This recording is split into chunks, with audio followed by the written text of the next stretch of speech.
কেমন আছে বন্ধুরা? ছোটদের পুরাণ কথা চ্যানেলে সকলকে স্বাগত। বন্ধুরা, আজকে আমি বলবো কৃপাচার্য এবং তার বোন কৃপির জন্মকথা। গৌতম মুনির পুত্র হলেন শরদ্দান মুনি। শরদ্দান মুনির জন্ম হয়েছিল স্বর নিয়ে, আর স্বর সহ তার জন্ম হয়েছিল বলে ব্রাহ্মণের ছেলে হয়েও শাস্ত্রে তার কোনো মন ছিল না।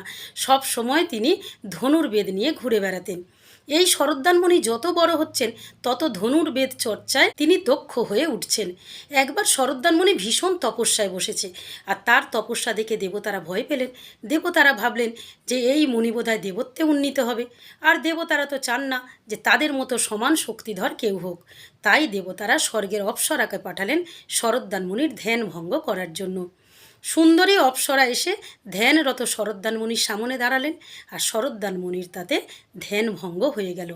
ধ্যান ভঙ্গে হয়ে যাওয়ার পর তিনি দেখলেন তার সামনে অতীব সুন্দরী একটি রমণী দাঁড়িয়ে আছে। তাতে মুনির চিত্ত বৈকল্য ঘটল। কিন্তু মুনি পরক্ষণে চমকে উঠলেন যে তিনি সাধারণ মানবের মতো আচরণ করছেন কেন।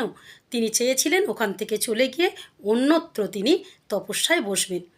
এই ভেবে তিনি তো উঠে দাঁড়ালেন, আর উঠে দাঁড়ানোর সঙ্গে সঙ্গে তার শরীর থেকে দুফোঁটা তেজ ঝরে পড়ল মাটিতে।